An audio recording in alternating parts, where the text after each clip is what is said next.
You're listening to Skeptoid. I'm Brian Dunning from Skeptoid.com. FLICC, 5 Techniques of Science Denial. For nearly any field of scientific study you can think of, there is some group somewhere who argues against that field's findings. It's a phenomenon we call science denial. Whether it's fossil fuel proponents arguing against climate science, or HIV deniers claiming the virus doesn't cause AIDS, science denial surrounds us and promotes the spread of misinformation that can even be deadly. Science communicators have to mount increasing defenses against such denial, and in order to best do so, it's important to understand what form that denial takes. Today, we're going to study one popular rubric for characterizing denial, called FLICC, F-L-I-C-C. Science denial, in a broad sense, is exactly what it sounds like. It's the denial of a scientific finding, argued in such a way as to persuade fence-sitters, or the ignorant general public, toward a perspective that disagrees with any given science finding. If you're a tobacco company and want to persuade people that cigarettes are perfectly healthy, the techniques of science denial laid out in FLICC are what you're probably going to use in your messaging.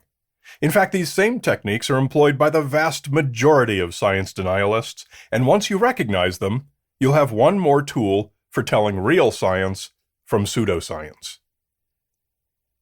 The acronym FLICC comes from John Cook in 2014, but the 5 techniques were put forth earlier by Pascal Diethelm and Martin McKee in a 2009 paper in the European Journal of Public Health, based in turn upon a sort of codification of denial by the brothers Mark and Chris Hoofnagel in a science blog article as early as 2007.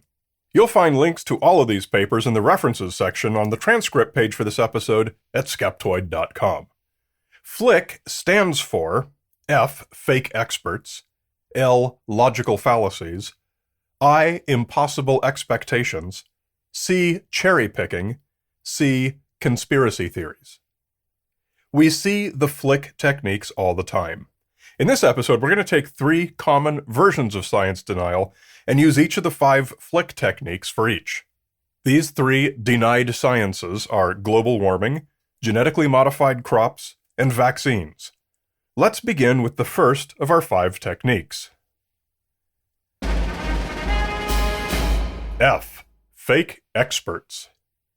The first thing out of the mouths of science deniers is that some, quote, legitimate scientists supports their claim. A familiar example is the Architects and Engineers for 9/11 Truth, an online group of more than 3,000 people who believe 9/11 was an inside job. However, perusing the list, it's clear that the number who actually have relevant expertise can be counted on your fingers. The rest consist of anyone who signs their petition. No credentials at all are required. Yet this group misrepresents themselves to the public as more than 3,000 experts who are all satisfied that, from an engineering perspective, there is no way the Twin Towers could have been brought down by the airliner crashes, and that they must therefore have been controlled demolitions. Fake experts are everywhere, and they're almost always people who present themselves as such, but who actually have no experience in the relevant field. Often, the denialists' fake experts go hand in hand with attacks against actual experts, who are often claimed to be paid shills. Let's see how fake experts applies to global warming deniers. Scientists brought forth to question human-caused global warming are almost never actual climatologists. They're almost always physicists or engineers of some kind. Nevertheless, they still waive their credentials, irrelevant though they may be. See how fake experts are used by GMO deniers. If you're looking at the leading voices in the movement against modern farming, they're almost never actual farmers or molecular biologists. They're often authors, philosophers, or professors in unrelated fields, and almost always aligned with the organic movement. But put on a white lab coat and hold up your degree, and you can persuade just about any layperson to get on board with your message. See how it's used by vaccine deniers. It's noteworthy that very few anti-vaccine activists are real doctors. Many of them call themselves doctors, but are often in unaccredited professions like chiropractic or naturopathy. But even when they do hold up one of the tiny percentages of doctors who are anti-vaccine, it's someone representing a fringe perspective, and very much the opposite of what all the other legitimate doctors would say. Next technique is L, logical fallacies. These are the favorite tool of the pseudoscientist, but they're also employed by nearly everyone through all walks of life. Logical fallacies include ad hominem attacks, straw man arguments, slippery slope fallacies, red herrings, false dichotomies. In fact, hundreds of such logically invalid ways to make a point. Logical fallacies appeal to your brain's native tendency to think anecdotally rather than logically. Thus, many arguments that are logically fallacious can still be compelling. The science denier needs to depend on this because he has no persuasive science on his side, unlike the true scientist who follows the evidence, and thus has no need to make logically invalid arguments. For global warming deniers, a common red herring thrown out by climate deniers is that scientists can't even predict tomorrow's weather reliably, so how can we trust anything they say on climate? This is a red herring, an irrelevant distraction, because climate and weather don't have anything to do with one another. Think of climate as the amount of wealth you have in savings and investments, while weather is the amount of spare cash in your wallet right now. For GMO deniers, ever since Monsanto became the face of GMO crops, the very name has been used as a weasel word to denigrate biotech. By conflating the technology with all the many imagined ethical and legal transgressions of the company, opponents were employing many fallacies: the red herring, the ad hominem, the non sequitur, and what I like to call the argumentum ad Monsantium. For vaccine deniers, a slippery slope fallacy we often hear in regards to vaccines is the claim that if the government can mandate vaccines for your children, that will lead to total government control over everyone's body, and we'll all be microchipped, etc., etc., etc. Next technique is I, impossible expectations. Another science denier's stratagem is to hold the existing science to an impossible standard, with the implication that if it can't meet that standard, it is therefore wholly invalid and should be discarded entirely in favor of the denier's preferred facts. A fireman's clothing is not 100% fireproof in every imaginable condition, therefore it's useless, and this t-shirt sprinkled with essential oils is thus the better option. No science finding is 100% proven, and that is in fact the strength of the scientific method. Every finding remains open to new information and improvement, thus it's always getting better and stronger. The science process by definition is never complete, therefore there is no impossible standard that it can meet. One must be careful to keep expectations reasonable and rational, not impossible. Applying this to global warming deniers, all one needs to do here is show that we still have some days colder than they were last year.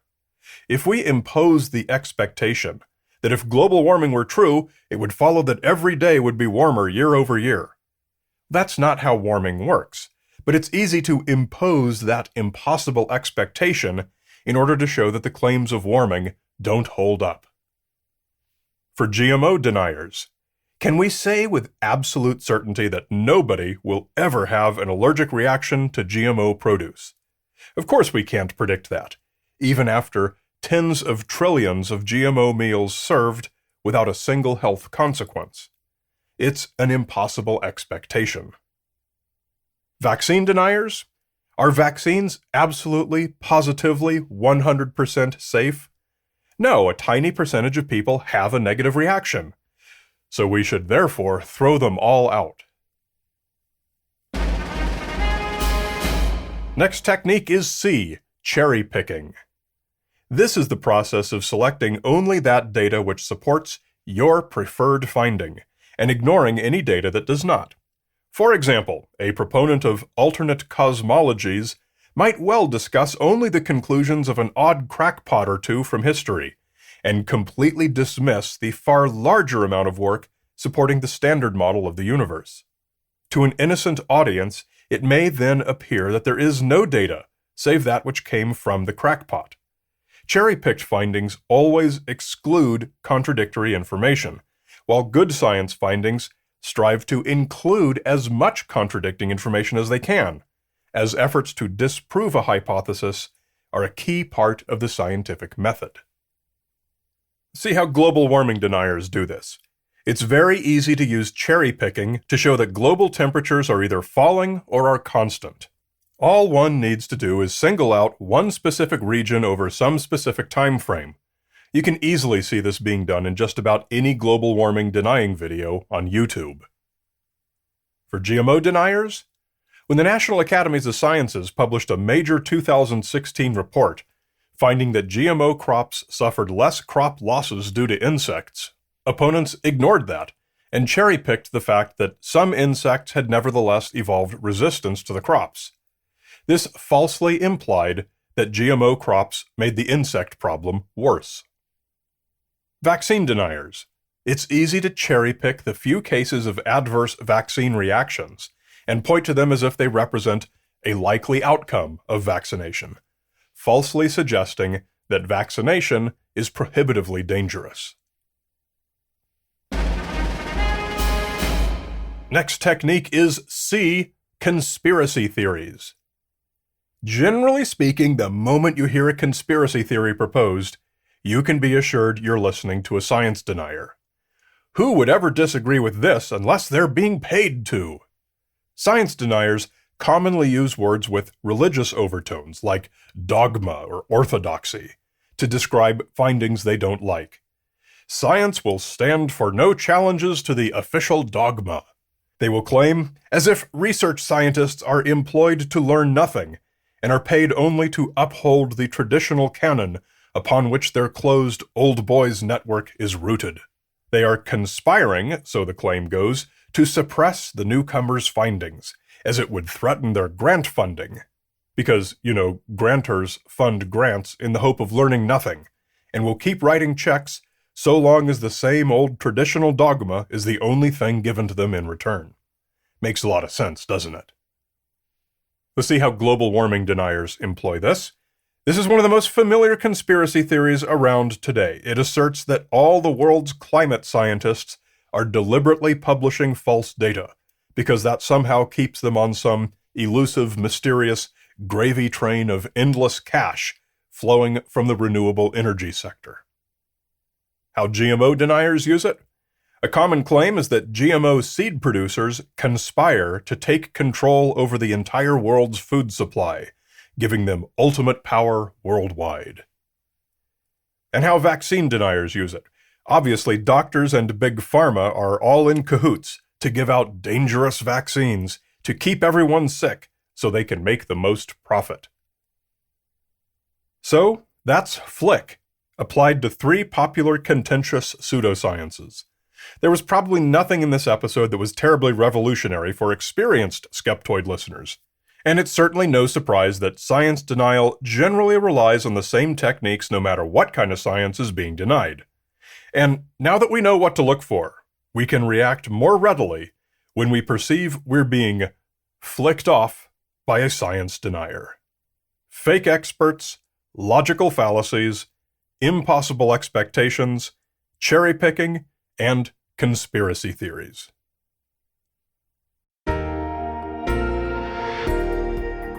But some who won't get the FLICC treatment are premium members Christopher Ashton, Nullius in Verba, Alexander Schäuble, Harry, and Nick from Vancouver. Thanks to all of you who make the show possible with your monthly micro-donations. But for all listeners, there are perks you can get without even becoming a supporting donor.